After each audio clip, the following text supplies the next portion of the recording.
welcome to another episode.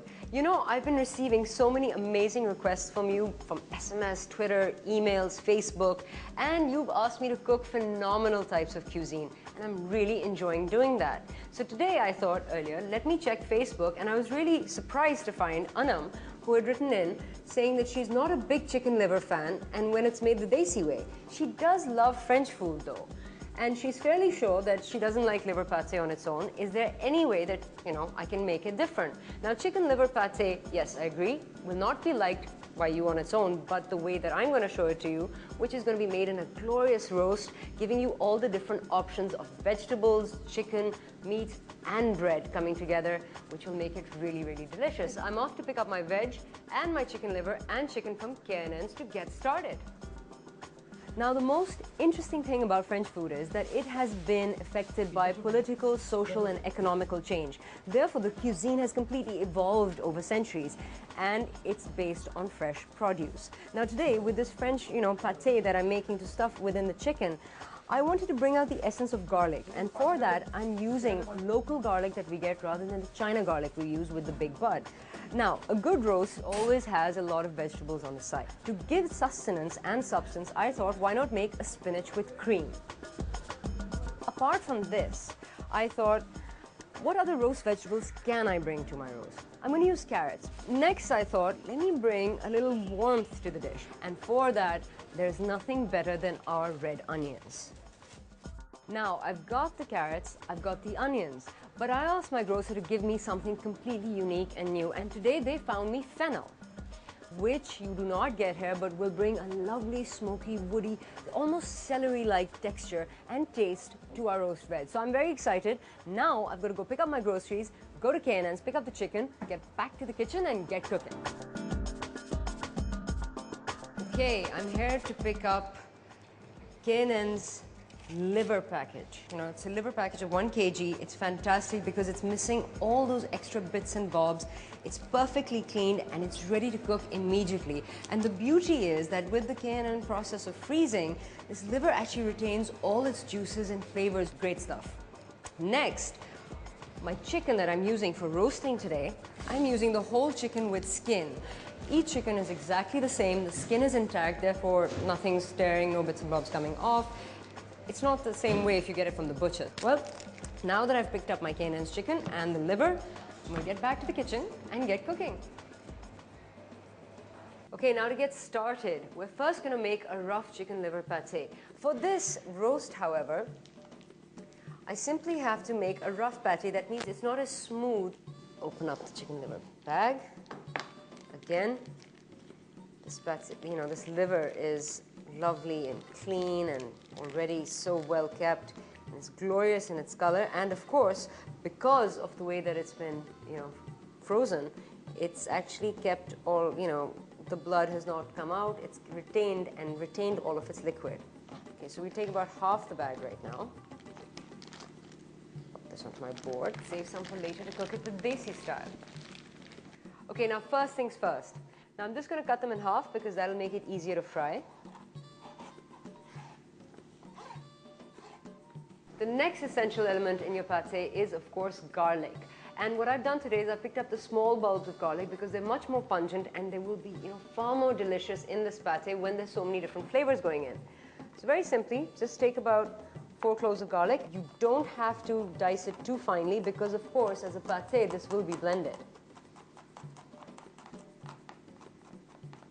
And one thing to point out that unlike the regular, far more smooth pate, which of course is served as an hors d'oeuvre, I am putting in double the amount of garlic into this rough pate simply because this is going to cook and I need that flavor of garlic to permeate through the chicken, which is of course another real trick of French cuisine, how to use one flavor to bring flavor to another. All you need to do is put a pan on a high flame and then in your pan pour in some extra virgin olive oil, 2.5 tablespoons. The next step is to introduce the basis of all great French cuisine, butter. Here I have half a pat of unsalted butter, and I'm just going to take about 60 grams of that and pop that straight into my pan. Then you simply break the butter down so it melts quickly, And remember, you have to try and stop the butter from browning too fast, hence the olive oil. That sort of balances it out. Once the butter is melted, very simply, grab the liver and pop it straight in. Turn the heat up now because you want the liver to cook quickly. And you sort of pan-sear this, saute this for about 5 to 6 minutes because you don't want to cook the liver all the way through. Remember, again, this will be recooked, so it's just a forced meat. Every side is sort of being browned. That means I'm searing the flavors in. Okay, now since it started swelling up and I know that my liver is cooking all the way in, I've got to move slightly fast. I'm just picking up the garlic now, popping it straight into the center. I'm just going to turn the heat down slightly because I want to, impede the cooking process. Move the garlic in there. Now we fry this garlic for about 2 minutes, and once that's done, only then will I add in the salt. And my meat is pretty much browned on each side. It's not completely deflated yet, so it's ready for the salt. In about half a kg, I'm putting in half a teaspoon of salt, not too much. Spread it around evenly so you know that each little piece of liver has received some salt. Quickly stir it around and just take it off the heat. And that's it. Our basic pate is almost done. Now I have to blend this.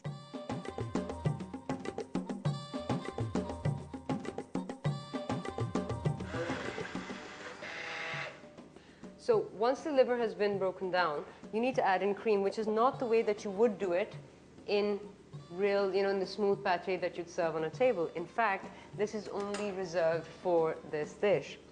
The liver is broken down. Add in about 1 tablespoon of double cream. Not more, because there's already a lot of butter in there, and the cream will make it too moist, which will just turn it into a lovely sauce rather than holding any form of pate together in your roast. Now, blend this up.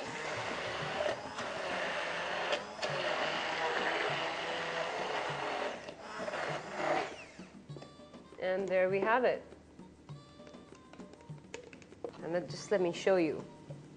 It's a lovely, smooth paste, but it's still quite grainy on the inside, and that's exactly what I want, to keep the flavor of the liver alive rather than just the butter and the cream working their magic. Right, now our pate is done. I'm just going to clear up and we're ready to start roasting our chicken.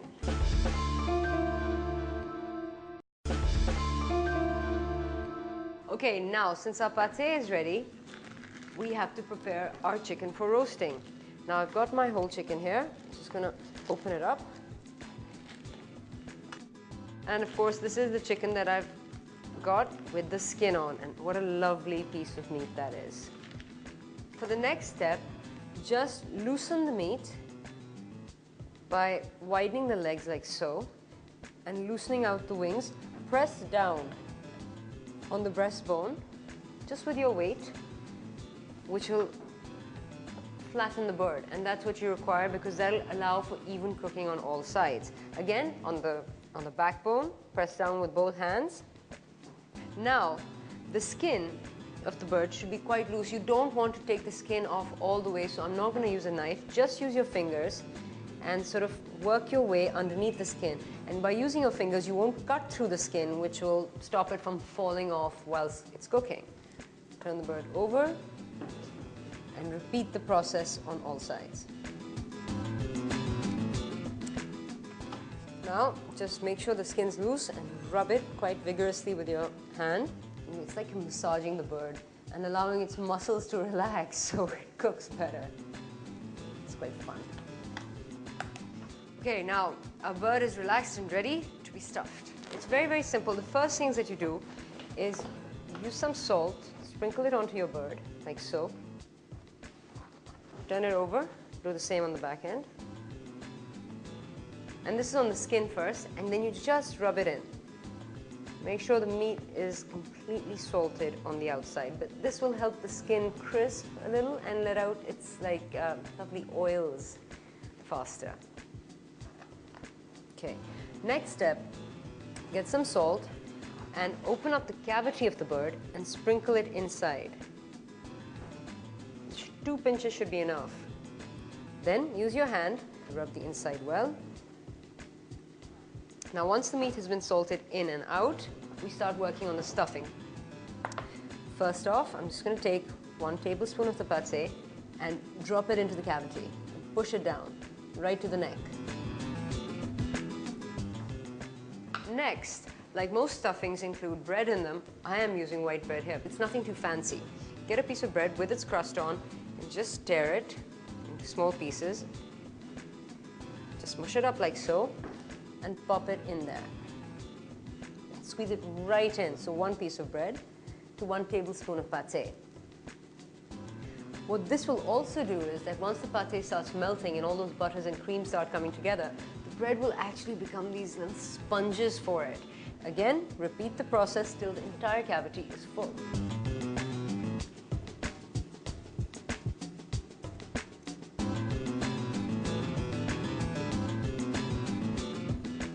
Now, take the chicken and I'm going to squeeze it together like so.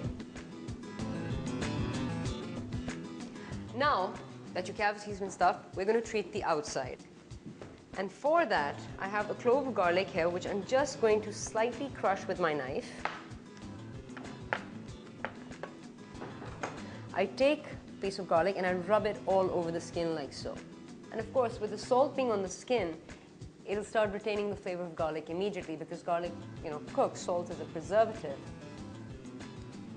Turn it over.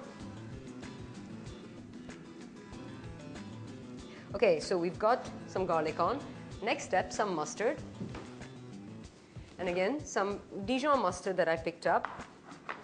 So just 1 teaspoon of mustard on the top end of the chicken. I'm not going to put it on the base, just on the top to create a sort of golden layer. Now, last but not least, a little rosemary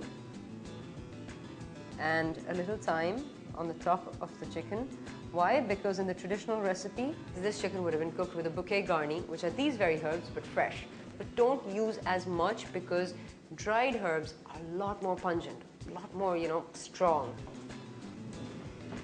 I'm just going to transfer the chicken to an oven dish and pop it to the side.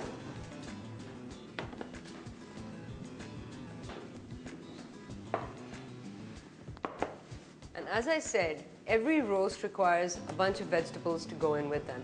And for that, I picked up these red onions. I'm very simply going to just slice them in half, 3 of them, and put them into my pan. Again, I have these lovely carrots. I'm keeping them whole. I'm going to put in 2 or 3. And then the fennel. Now for this is key. What you do is you just take the end off like so. I'm just going to take the leaves off one by one. Lovely. Pop this around the chicken. Drizzle lots of olive oil on your vegetables. Finally, the squeeze of half a lemon. And voila, the chicken is ready for the ovening. All right, the oven's been on at 180 degrees, preheated for about 20 minutes. And I'm going to cook it in there for about 30 minutes.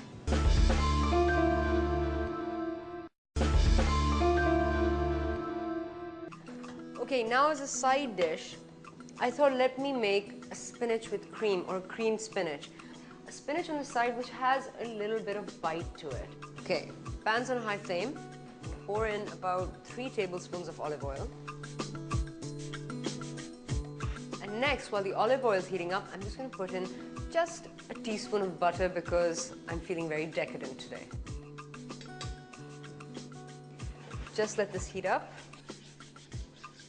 Once this heats up very, very quickly, get 2 pods of garlic and chop them up roughly.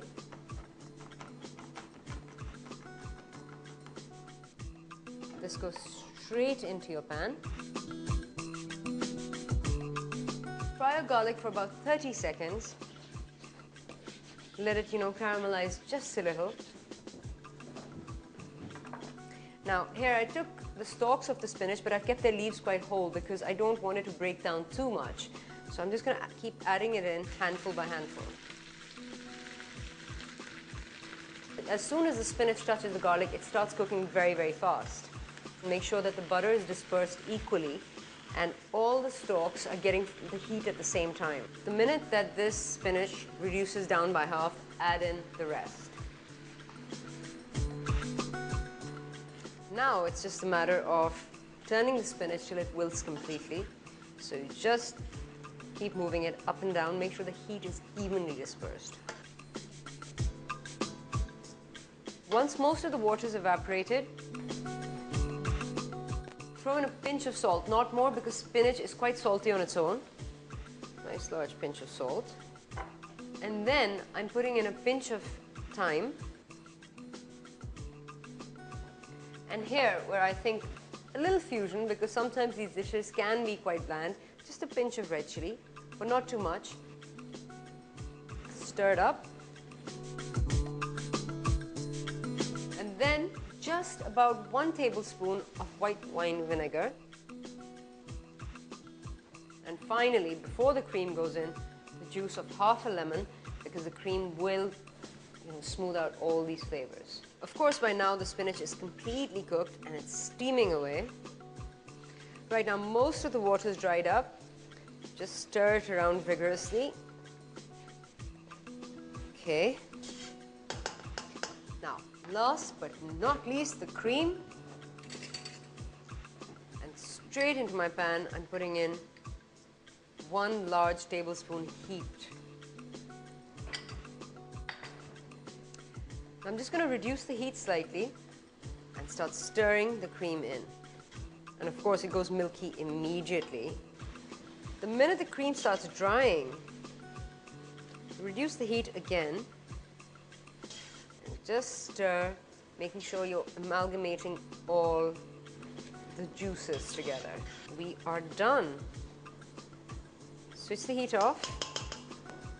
And just finally, right at the end on top, sprinkle in a little fresh crushed black pepper, about 2 pinches, not too much, and that's right at the end, just to keep the flavor of the pepper alive.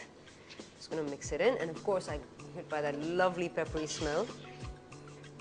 And my spinach is completely soft, or creamed, as I would say.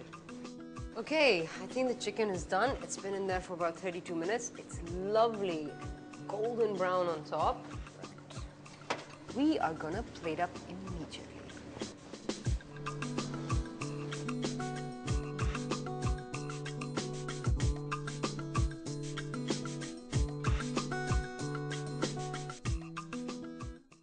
Now the moment of truth. I'm gonna cut myself a little bit of the chicken, which looks absolutely gorgeous.